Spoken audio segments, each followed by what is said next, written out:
and they may show up later here, but we're going to go ahead and start this discussion of interim topics. The first on our list was statutorily create a permanent license for small trailers, GVW of 6,000 pounds or less.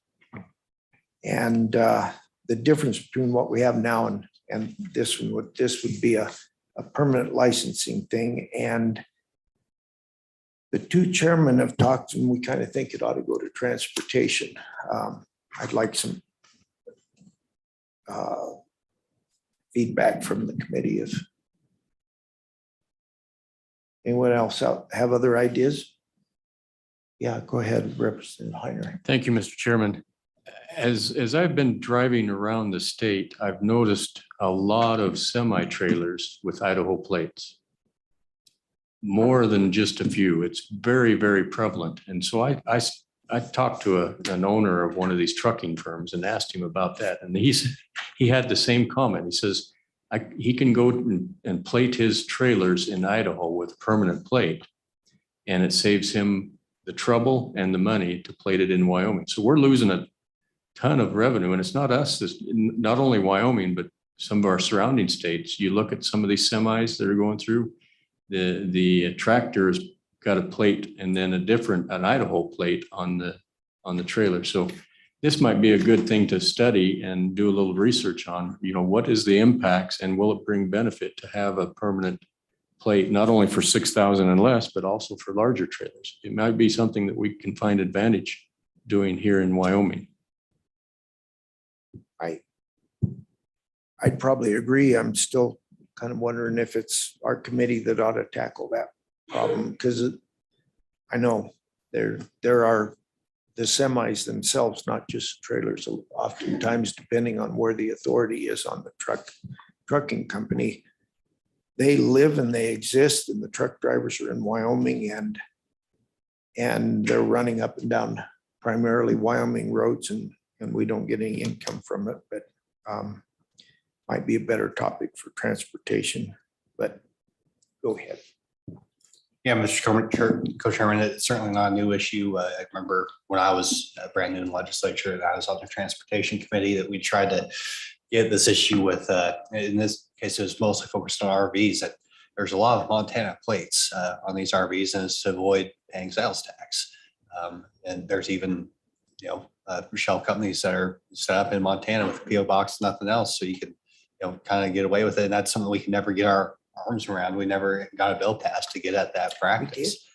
Or maybe we did. Okay. Yeah, we did at some point. So I do agree it's a general problem, especially when you have differing tax structures in different states, and it's advantageous to register in one versus the other. I do think it's probably a topic for transportation, as opposed to, because it's a general problem with our transportation statutes. It has nothing to do, that's specifically agriculture, but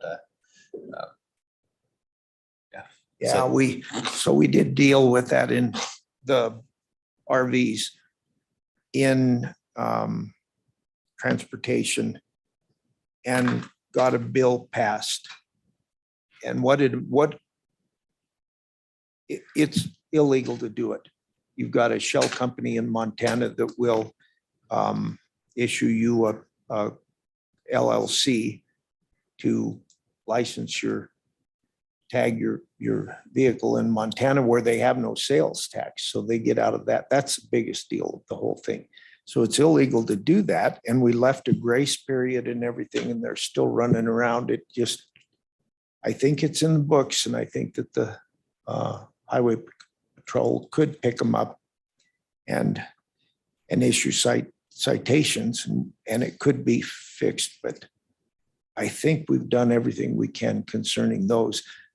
The semis are kind of a different issue, and transportation will be meeting tomorrow, I believe. So we could suggest that maybe they pick up this as well as some of those other ones. At least we'd have an understanding. I have no understanding of why they can do that, because it's a requirement with our own vehicles. If we have residency and we've moved here and our job is here, then we have to change those plates and pay our taxes here in Wyoming. Thank you. Any other conversation on the permanent license? So go ahead. We kind of thought that'd be transportations. It's in transportation. Oh, good. Okay. Senator Landon picked it up. I talked to him and he wanted to pick it up. And I said, well, I threw it in here just to get it somewhere. But yeah, I'm perfectly okay with it in transportation. That's where it ought to go. And they're excited about being able to look at it with larger trailers and all those ways. Okay. So the next topic is down the same lines. It's transportation, slow moving vehicles. And we have kind of an overwhelming pile of paper here that came from one of our friends. And Keith has a bit of a PowerPoint, and we need to decide the same thing. I think this one could fit in agriculture pretty easily because it affects mostly ag people, has in the past. So Keith, whenever you're ready, just go ahead. Thank you, Mr. Chairman. And you don't necessarily have to look this statute up, but the pertinent statute on slow moving vehicles is 315921. And if you look that up in the Green Book, you'll note that the last time that was updated was 1986. So there have been a few things changed. Probably the biggest thing that's changed, and can I share screen yet? Let's see. Do you have a green light? Is that what you're? No, I'm I can hear. trying to share screen here, and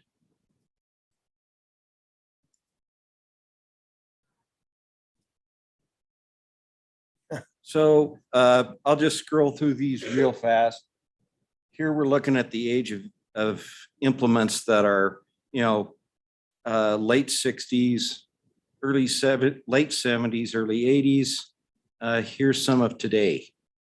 The size is much more large. One of the things I'd point out here with my cursor is here's one of the lights that are mandated by current standards. Those standards have actually been in place since 2006. The other thing is some other implements that we didn't even dream of back at that time. This is a sprayer with a swath that's 132 foot wide. And how you mark that and how that's visible when it's going down the road. The other thing, and this isn't for now, but sometime in the near future, this is an autonomous tractor that was used at the Farm Progress Show last year. So I would, and the reason that I had that giant sheaf of paper for you, one was the Federal Register notice that authorized that, those changes. And our statute even references a professional group that has renamed itself about 16 years ago from American Society of Agricultural Engineers to American Society of Agriculture and Biological Engineers. So we ought to update those references. Probably if you would turn to page 4 of the handout from the agriculture equipment manufacturers. No, the one with the fun sketches on it. On page 4 of that, you will see under note 15, probably one of the biggest differences in what the manufacturers require and what we allow in statute is with what's called a speed information sign on the back of the tractor and on the implement, you're allowed to travel up to 40 miles an hour with an SMV. And our statute says that nothing can exhibit that sign if it travels over 25 miles an hour. Doesn't seem like a big difference, but I will tell you that almost every year I get a call from one of my members about someone who's been pulled over pulling their dry fertilizer cart home and asking why it doesn't have a license plate on it. It's an implement of husbandry. So it's helpful to be able to go back to them and tell them we're actually allowed to travel at this speed. That's actually noted. There's a diagram later on page 6, 7, and 8, you'll see a little white circle, and that will have the rated speed for that specific implement on it. I didn't really know whether I wanted to explain this to you folks or to the Transportation Committee, but I really don't think that it'd take a lot of work to update this. But I think it's something that we do need to try and get updated. And with that, I'd welcome any questions, Mr. Chairman. Committee questions? So how fast are some of these new tractors? There are tractors and some implements rated for 40 miles an hour. All right. I've heard some will go faster than that, but Mr. Chairman, there are, especially ones that were certain manufacturers mostly made in Europe, because they use them a lot more like we would use a semi. okay. All right. So committee, any questions? Mr. Kennedy. All right. Thank you. Thank you.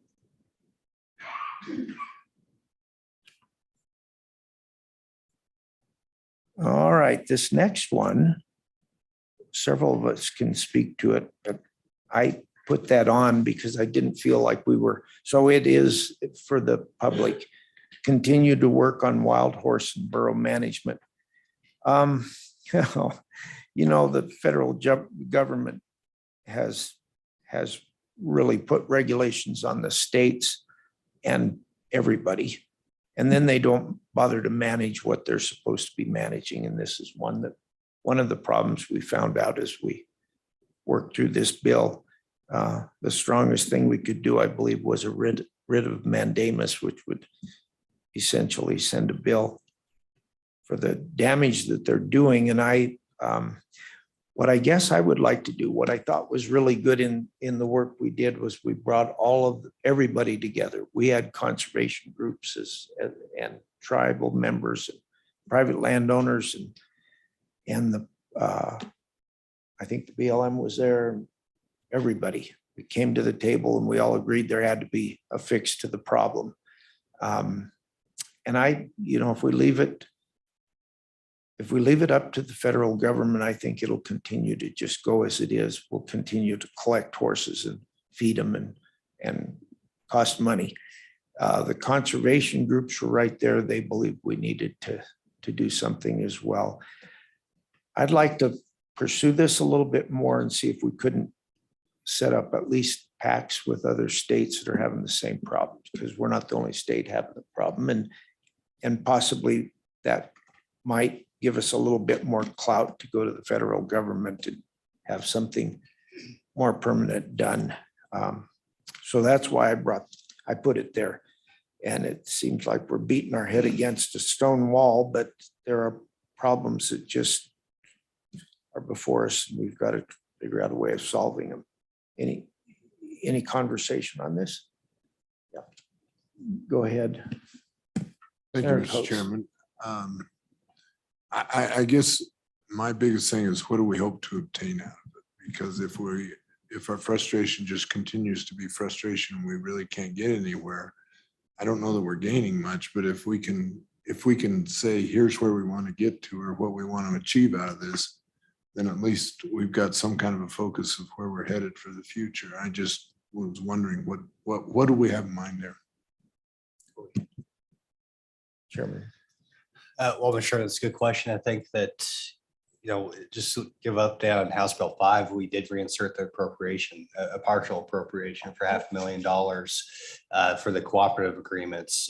It's only good for 1 year, so we're gonna have to come back and justify, or not justify, depending on how it goes, the continuation of that program. So I think that at the very least, we need to stay involved in terms of the more, I guess, positive things we're trying to do and working with the federal government, the NGOs, the private entities, the tribes that we heard with over the last interim, to make sure that those cooperative agreements, assuming once again, knock on wood, that the House concurs, which of course it will, right? Yes. And we will have some funding that we're going to have to justify to our colleagues a year from now. So if nothing else, we need to focus on that. So that's why I'm hoping to get out of it and see if it actually works. And if it does, then we need to continue the appropriation as far as I'm. Yeah. Representative Winter. Yes, thank you, Mr. Chairman. I think Senator Cost has a good start on this solution. That is to identify what we want to, where we want to get to. But the bottom line is we can catch these horses, but we don't have any place to go with them. And so until we get the federal government to change their ideas about federal inspections, we're not going to get anywhere. So I think that should be our first priority, and getting some of these other states involved is a good idea as well, I think, because we need all the power we can get to influence the congressional delegations. So thank you. Any other conversation? Okay. And we will, you can imagine how influential the Appropriations Committee is about our money stuff. But we'll stand up and try to. I've been talking. Okay, thank you. And I appreciate you getting it back in. All right. Next one I brought because I had a conversation with our director of livestock board. And Steve, did you want to come up? And we could field a few questions. Now, the livestock board is not prepared just yet to present anything, but when we had I visited him on some personal business, visited the office, and we started talking about things that needed to be done. And we knew then there wasn't anything prepared or ready to bring, but there are cleanups and whatnot. And if you would speak to that, I'd appreciate it. Mr. Chairman, thank you. Steve True, Director at the Livestock Board. Committee, this may or may not rise to the level of an interim topic, and most likely not, but we do have some cleanup and modernization language, particularly in our brucellosis statutes, that we would like to bring before you, probably at one of your interims. But at this point, my board has not approved any language, so I don't have it up yet, but there's a process in the way we compensate our veterinarians for testing. We have a more modern way to do that just requires a little language change and just a few corrections and modernizations that we've always kind of wanted to do that we would bring to you in those statutes. Totally to the committee's purview when and where we bring that. My board will probably hear that next week at our board meeting. I may or may not have language before an April meeting, so. Committee, any questions? Okay, but you could bring it up. It doesn't have to be our earliest meetings. I think probably by the time we're done with the second one, we ought to have heard, we have to have heard something about it, correct? Mr. Chairman, are you wondering which committee or which meeting to have The the middle. information about? we have Sure, with 3 meetings, typically there can be new things introduced at the first couple, and as long as you're wrapping up with legislation on the 2 and 3. Okay, all right. Mr. Chairman, we'd be happy to bring that as part of an agency update. It'll be simple little fixes, so. Okay, and I think it's appropriate to have it as interim topics and have the discussion there and get anything cleaned up that we can. Representative Heiner. Thank you, Mr. Chairman.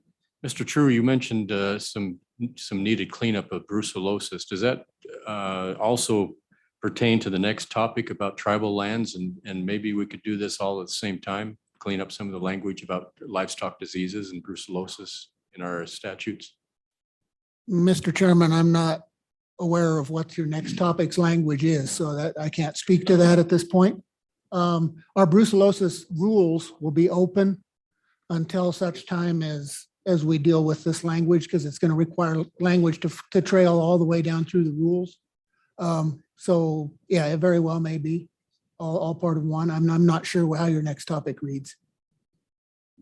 Follow up. Representative Heiner. So we've heard testimony that there are some issues on tribal lands as far as being able to monitor and respond quickly to disease outbreaks. And hopefully this is part of the next topic of discussion. But brucellosis is something that we need to consider, not only in the state, but in tribal lands. And hopefully we can come up with a way to prevent that from spreading amongst the different species and herds. So I just think it might be something that we might entertain as a topic.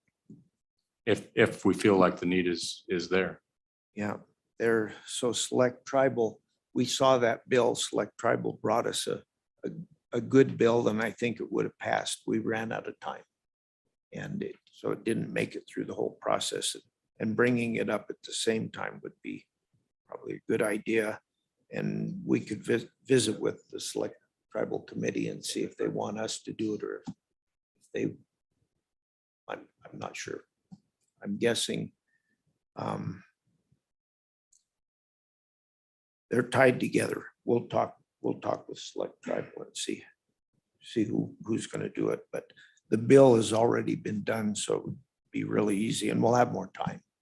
We just, it's such a flurry in a budget session. Mr. Chairman, Select Tribal did address that in their interim topics last night. So I think that discussion between the two committees is where that needs to go. And then we'll work with wherever we need to be. All right. Thank you. Any other? Thank you, Director.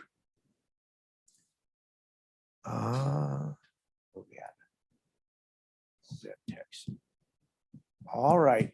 This is something I don't know much about, but our next one is to allow, I apologize if I'm guessing not everybody has the list of things we're talking about, but I'll try to, yeah, and the people on Zoom. So this one,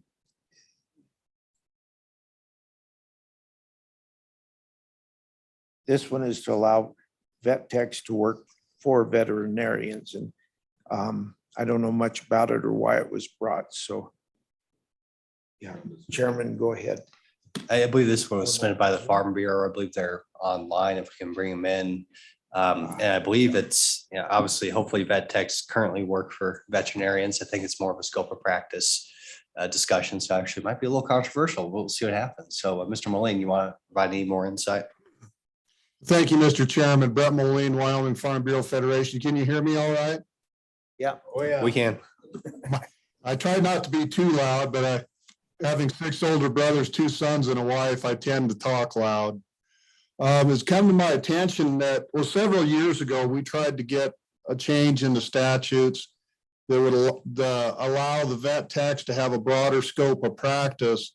And for the life of me, I can't remember why it didn't go forward. We find it a little ironic. We have a vet tech school in Wyoming at the junior college in Torrington, but then we don't allow vet tech practice in the state of Wyoming. And I don't understand quite the reasons why, but it was brought up that maybe we could help have a few more people working in the animal healthcare aspect to help offset our shortage of veterinarians. But I think it would take a change in our statutes.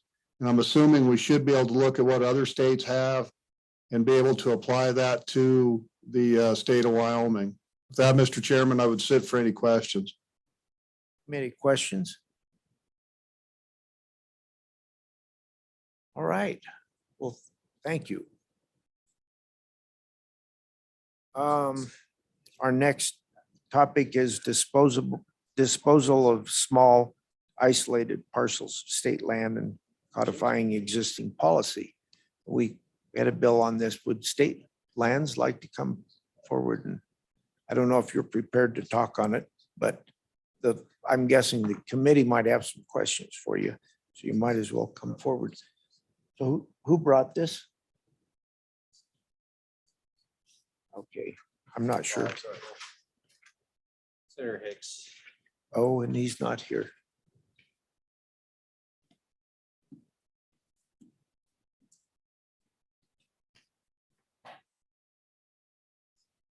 So you probably already explained to us how these things are done and Mr. Chairman, Jennifer Scoggin, Director, Office of State Lands and Investments, Jason Crowder with me, our Deputy Director. I think this issue came up sort of before my tenure as the director, but as I understand it, there was a joint ag requested study probably in about 2017 where certain isolated lands were identified. They're surrounded by wilderness areas, that sort of thing. This study looked at potential uses of these state parcels. And so we do have some prioritized parcels that may be ripe for a transaction with the federal government, be it an exchange. Typically, these federal exchanges have not been a priority for state lands just because we don't have the manpower to pursue them. They're very labor intensive. And also we've struggled to get our federal partners' attention on some of these. They've got other things going on, but hopefully with a new state director, we'll have that ability to get their attention. We have had to resort to other methods such as in a current potential exchange that we're working on bringing a consultant on board to help us manage this process with the federal government. And with that, Jason, do you have other color you want to put on that? Thank you, Director. Mr. Chairman, I think the director did a good job of describing how we've come at a really high level to this place related to federal land exchanges, and I'm happy to answer any questions about that. committee, any questions? Yes, Representative Heiner. Thank you, Mr. Chairman. Deputy, there's actually two topics we have on our list. One of them Yeah. is the land exchange with Wyoming to federal lands. Another one is disposal of small isolated parcels of state land. Do we have some small parcels that the state would like to dispose, and does it have to be a land exchange with federal, or could it be a purchase by private entities?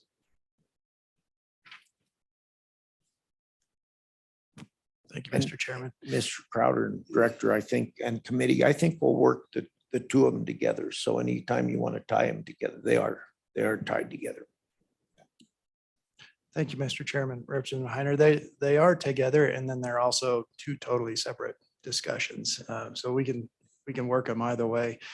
We have identified all the parcels around the state that are 40 acres and less. And that was an initiative by Governor Meade when he first came into office to try to dispose of those parcels as best we can to alleviate a little bit of management pressure that we were having. Obviously, we don't get a large return out of those parcels, but they take the same amount of work to manage as we go forward, very similar to a large block of land. So the intent was to identify them and start working towards disposing them. I think it was fresh in his mind because he had just recently acquired one of those within his ranch. So he thought that was a great idea for us to move forward. We have identified all of them. We have them on a map, and we can move forward with that process of disposing them. It's important to note, though, that all of those disposals need to go through a public auction as required by the Constitution. And a lot of private landowners, ranch owners, don't necessarily want to introduce that kind of risk into their operations. And so we've identified them. We just haven't moved forward because there hasn't been a real big push to identify those as a high priority to move forward with.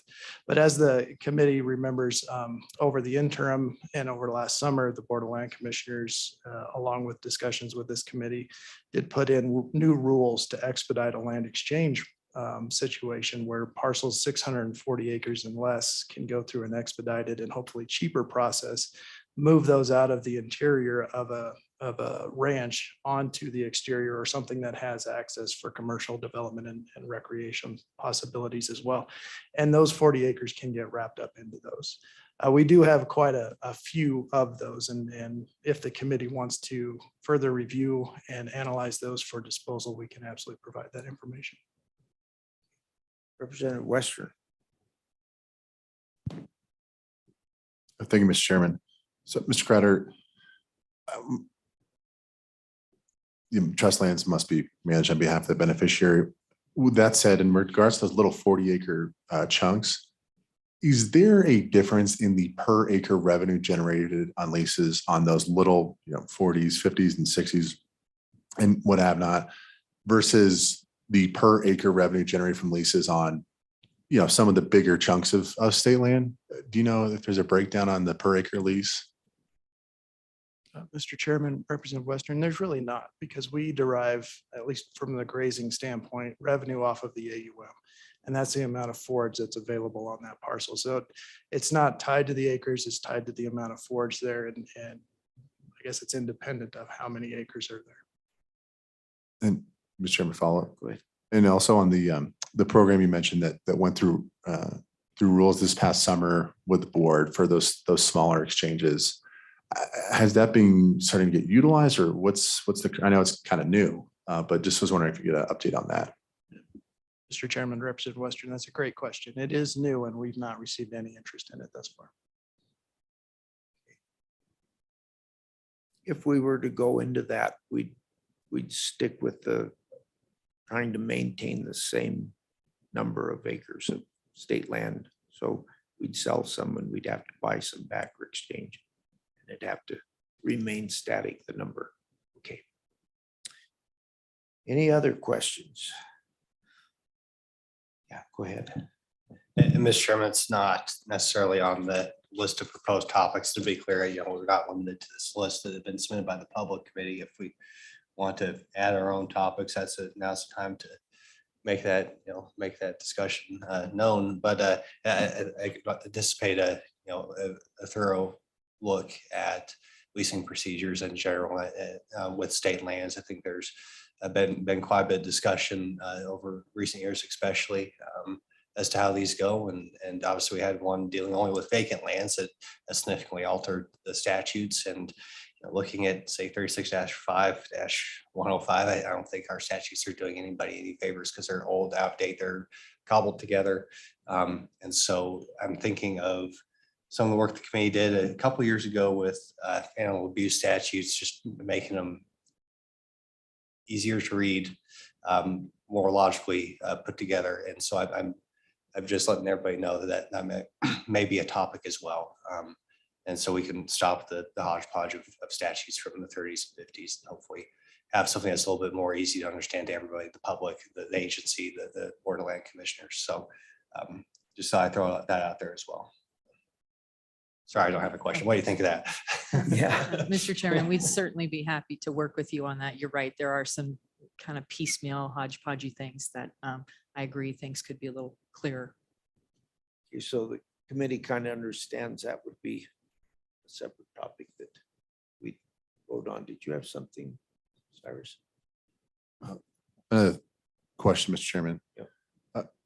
Mr. Crowder, so forgive me just as the thoughts are kind of coming in.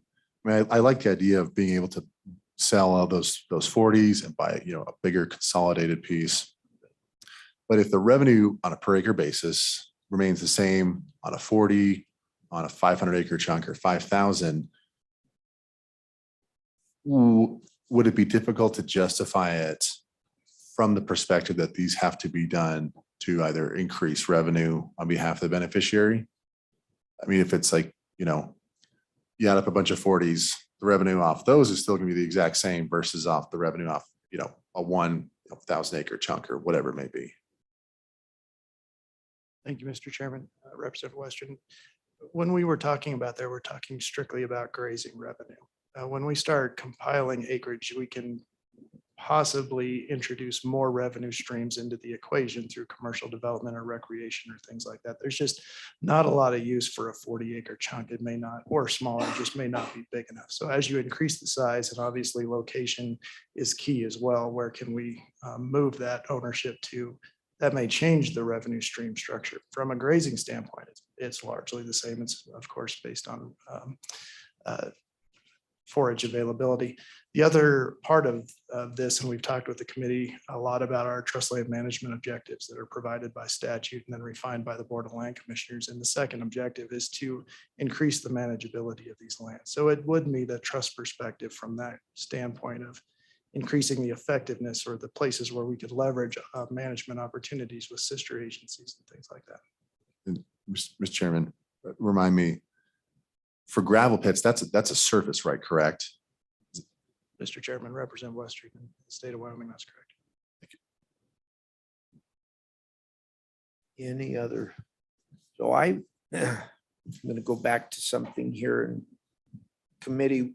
Last interim, we were asked by management council to try to work on perfecting land exchanges between the state of Wyoming and the federal government. We've talked a lot of doing it. We kind of started in Teton County one time. Just never seemed to get it done because we don't have the expertise to do it. And the bill that we were working on during the interim got a motion to table indefinitely, I think, which then doesn't allow any discussion. But I think I could bring it up now and we could have some discussion on it. So I'm going to bring it up now. I think it's still worth pursuing. Chances are we're going to have a separate person trained and maybe our own person train them on how to do this, because the federal government does have trained people that know how to do it. And I think that it's something that we should strongly consider, because we have sections stranded out in wilderness areas, National Forest Service that we get, you could back me up on this, but land that we get no income off of whatsoever. And I think for a couple $100,000, we have the potential of bringing in millions of dollars on these trust lands to the state of Wyoming.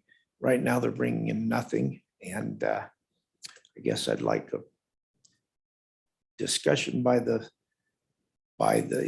committee, as well as some input from state lands, as to whether, am I way off base on this?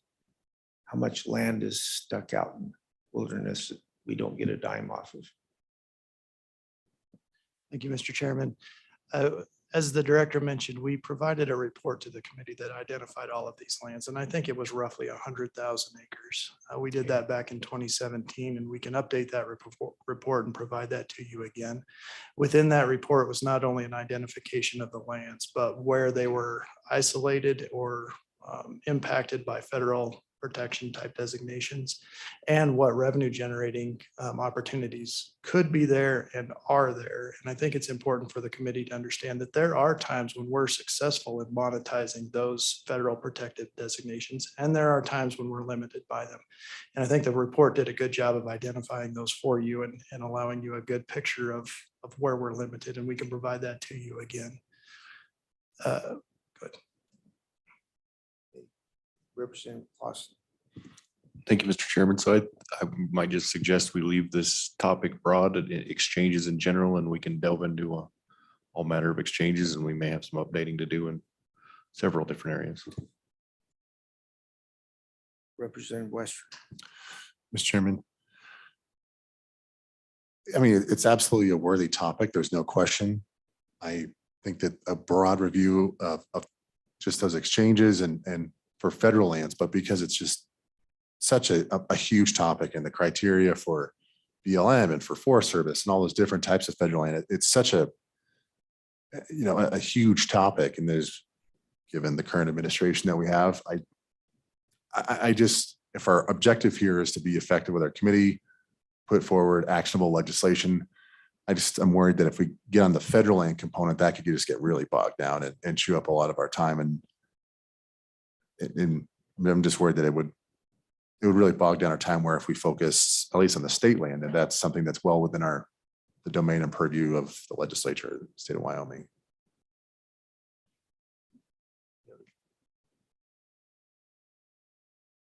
Go ahead, Chairman Boner.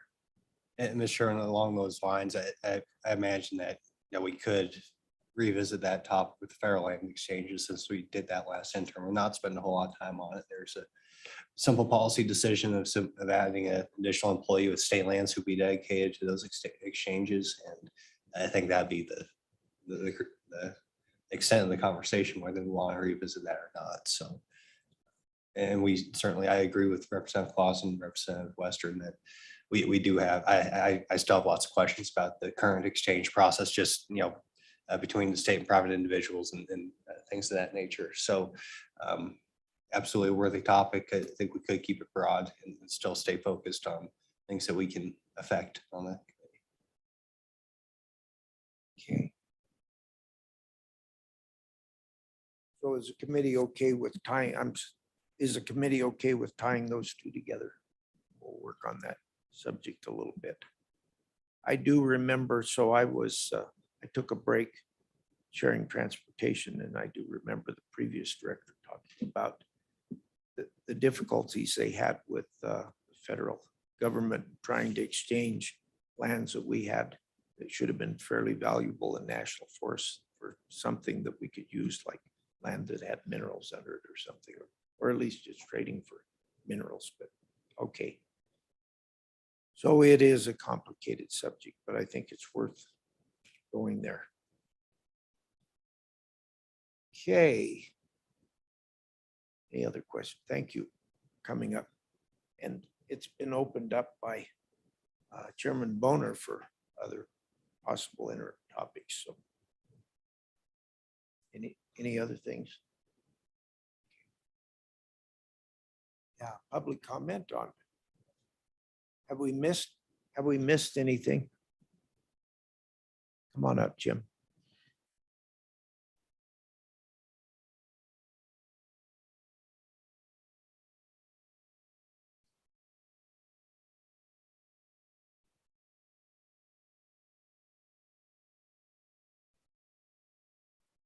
Thank you, Mr. Chairman. Jim McGagnon with Wyoming Stockbrokers Association. I don't think you've missed anything, but there is a topic that I considered bringing before you formally and hesitated on it.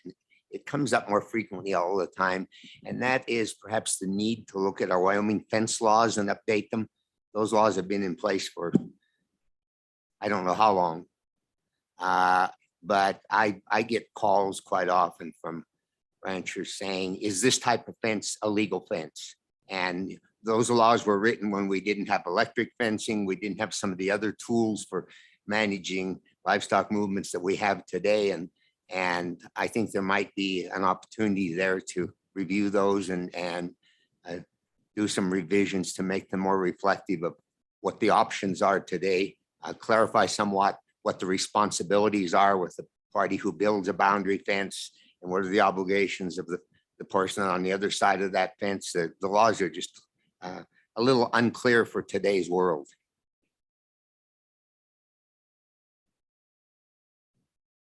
You have something? Go ahead. Well, Representative Flitner and myself put in a bill that she determined maybe ought to be pulled and considered as an interim topic with the spraying of the corner posts and all as well. So that could be added into that as well and looked at.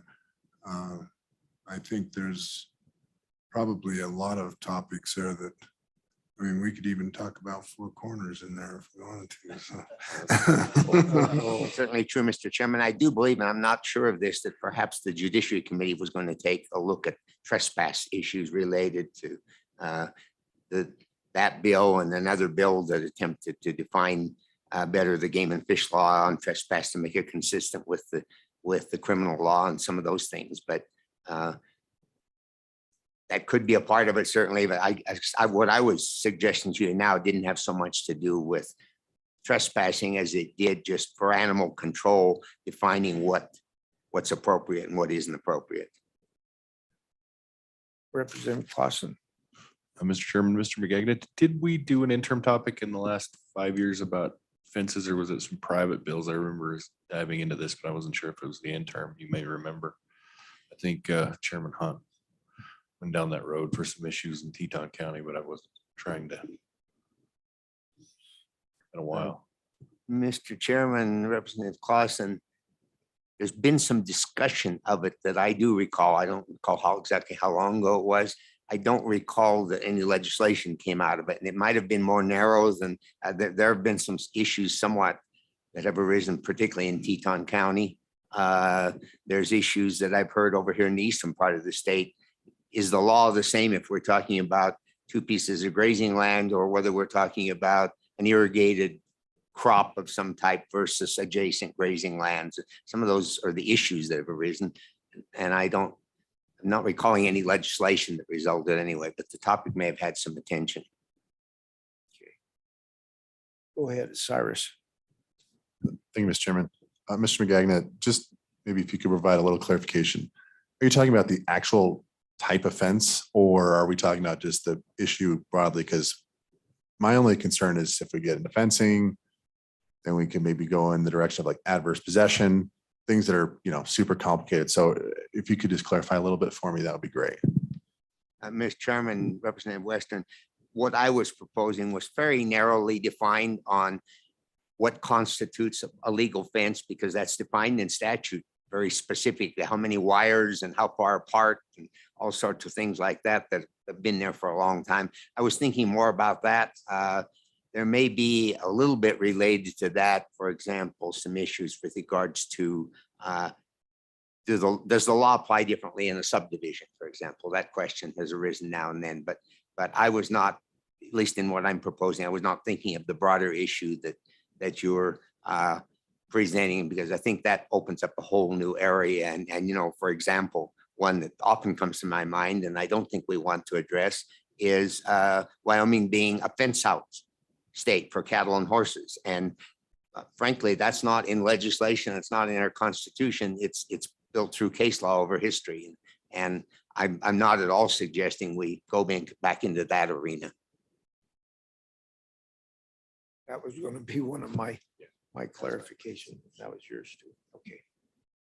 So it would be narrowly legal fences and changes that we might want to do, but leave the case law alone. If on you fence do, house. Mr. Chairman, that's my thought. There's about 2 sections of statute that define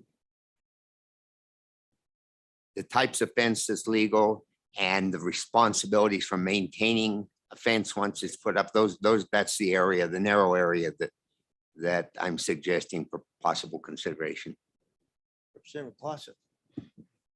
Thank you, Mr. Chairman. While I was sitting here, I think I recall what we went down the road. There was some conflicting language between some counties and municipalities of fencing and legal fence, and that's the road we went down, but I don't think we brought it to a resolution. Okay, committee. Thank you. Thank you. We'll put that on the list.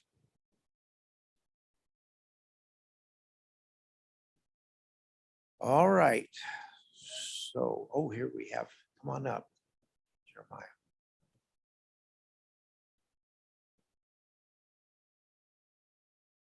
Good afternoon, Mr. Chairman, members of the committee.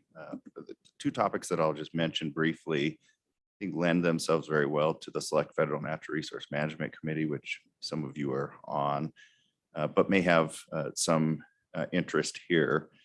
The first one is Good Neighbor Authority. You have taken some steps over the course of the past couple of years as we have worked with the State Forestry Division and U.S. Forest Service in that particular area. And we're interested in continuing that conversation and looking more into opportunities for cooperative forest management where we can make further inroads in the state to benefit counties and protect against wildfires and other damaging issues that might result from that.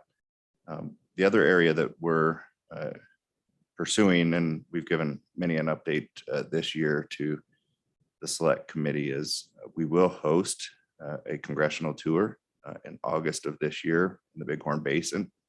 And that's intended to be an annual event that is funded through our members, as well as in partnership with the governor's office and your support of the Federal Natural Resource Management Committee. So we'd like to make sure that we're continuing to keep you involved and engaged in that particular event and the success of it. That is currently scheduled. I don't have the exact dates on the top of my head, but in mid-August. And again, it'll be an annual event that all of the committees, all the counties committed to just earlier this month. So we're excited to see that pursued. Representative Clausen. Thank you, Mr. Chairman. Just informational. Is that in conjunction or in with the energy tour that we currently do, or is that separate something? Thanks, Mr. Chairman. Representative Clausen, that's a great question. There is the NUI tour, the Northeast Wyoming tour that has been going on for a number of years. This will be separate from that particular event. Although it is possible that in part that event will be folded into this initiative as we move it around the state, and when it comes to the northeast part of the state, it might be one and the same. I've also heard that there is a potential that NUI may not pursue a tour later this year and just defer to the tour that we'll be offering. But ours is going to be more broad than just energy issues.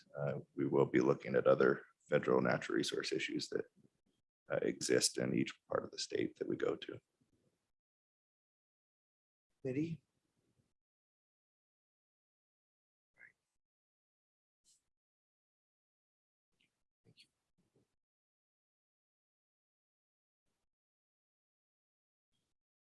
So that isn't quite a topic. It'll be taken up by our Natural Resources Committee. But I think the whole Ag Committee's probably been invited. I regret not going, but I'm just often busy during that time. And others might be as well. So, that it?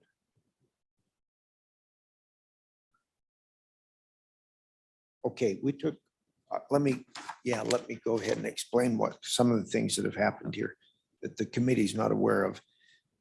Address groundwater control areas and interference by statute. Review Wyoming water laws and statute. Clarification changes has been moved over to the Select Water Committee. So we won't deal with it as a committee. We can certainly we'll be giving input. Several of us are on that committee, so. Did I leave anything out? Okay. Go ahead, Chairman Boner. The only other thing I can think of, Mr. Chairman, is we'll have our general agency updates that, agencies that usually report to this committee. Additionally, I still think it's appropriate to get updates from the Business Council and their progress when it comes to their support of agriculture, as well as the UW College of Agriculture. So I would add those two portions of agencies that generally do not report to the Ag Committee. We'll be interested in hearing from them, but otherwise just expect your standard updates from things like state lands, agriculture, livestock board. That we'll be looking forward to those. But other than that, Mr. Chairman, I think we have a pretty decent list that we can prioritize committee if you want to do that. Remember, the top one is probably going to transportation, talking about the permanent license, and then the two water issues at the bottom are probably going to Select Water. We also had the addition of the fence laws topic. So if you want to write that one in, if you feel strongly about that one, we can take your input as well. So obviously all this is subject to Management Council, but want your input too, because we don't want to spend too much time on topics that don't have much interest on the committee. So Heather, you got something? Mr. Chairman, when you just said that the three that are added to this list to consider, you mentioned the fencing. Did you say the leasing procedures? Yes. Oh, okay. That's what I meant to say. Yes. I was writing while you were talking. And so Yeah. the agency updates, fencing and leasing procedures as additions to this. Right. Well, I mean, agency updates are something we do regardless, I think. Yeah, the leasing updates just in general, I think. Add that one as well.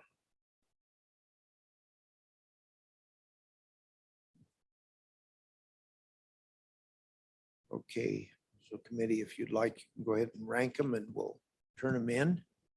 And thank you, everybody, for your input. It's good to have you here. Committee. So this meeting's adjourned.